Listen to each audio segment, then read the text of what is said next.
वैष्णो देवी का एक ऐसा सच जिसके बारे में सुन के आप भी वैष्णो माता के भक्त बन जाओगे। मैं एक बार वैष्णो देवी यात्रा पर गया था। रेलवे स्टेशन पर उतरकर मैंने पहले कुछ खाया पिया, थोड़ी देर स्टेशन पर ही आराम किया और फिर स्टेशन से बाहर निकल गया।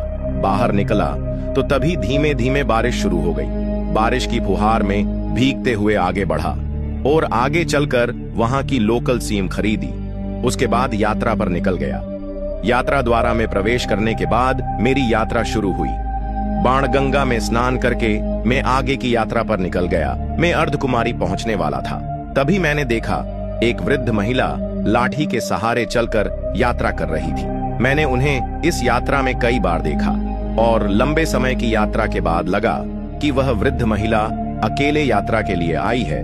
वह स्त्री कुछ दूर यात्रा करती और फिर थक कर बैठ जाती, मानो वह माता की अनन्य भक्त हो। उनकी भक्ति इस कठिन यात्रा के दौरान साफ झलक रही थी। उनकी यात्रा देखकर मुझसे रहा नहीं गया और मैं उन माता के पास गया और उनसे पूछ बैठा, माता जी, क्या आप वैष्णो देवी यात्रा पर अकेली आई हो? माता जी बोली, हाँ बेटा, मैं अकेले ही आई हूँ और हर साल आती हूँ। यह सुन के मैं आश्चर्यचकित रह गया। फिर मैंने पूछा, लगता है आप माता वैष्णो देवी पर अनन्य विश्वास रखती हैं?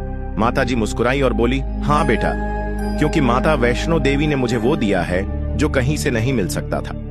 मैंने पूछा, ऐसा कौन सा चमत्कार किया वैष्णो देवी ने आपकी जिंदगी में? तब वृद्ध माता कहने लगी, मैं पहले से ही वैष्णो माता में विश्वास रखती हूँ, लेकिन जब से माता ने मेरी जिंदगी में चमत्कार किया तब से मैं हर साल माता के द्वार आती हूँ।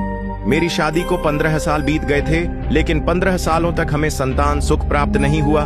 बहुत इलाज करवाया, लेकिन कहीं से कोई फल प्राप्त नहीं हुआ। गांव की दूसरी औरतें तानने मरती थीं, जिन्हें सुन के हम बहुत दुखी हो जाते थे। एक दिन घर पर एक महिला फकीर आई और भिक्षा लेने के बाद पूछने लगी, तुम्हारे बच्चे कहाँ हैं? मैं रो पड़ी और बोली, माता जी, हम निसंतान हैं। 15 साल बीत गए शादी को, पर अभी तक कोई संतान नहीं है। बहुत इलाज करवा लिया, लेकिन कहीं से कोई लाभ नहीं। तब उस महिला ने वैष्णो देवी धाम जाने की सलाह दी कि माता से मांगो, वो आपको संतान जरूर देगी। फिर हम पति पत्नी वैष्णो आए। कठिन चढ़ाई के बाद माता के दर्शन किए और माता से मनोकामना मांगकर वापस आ गए। वहां से आने के 7 दिन बाद मैंने गर्भ धारण किया और 9 माह बाद एक पुत्र को जन्म दिया। अब सब ठीक था। माता की कृपा से अब मैं मां बन गई थी। इससे बढ़कर मेरे लिए कुछ नहीं था। तब से आज तक ने हर साल वैष्णो देवी धाम आती हूँ। ऐसी है माता वैष्णो देवी। तो दोस्तों, अगर वीडियो अच्छा लगा हो तो लाइक करके चैनल को सब्सक्राइब करें। जय माता दी।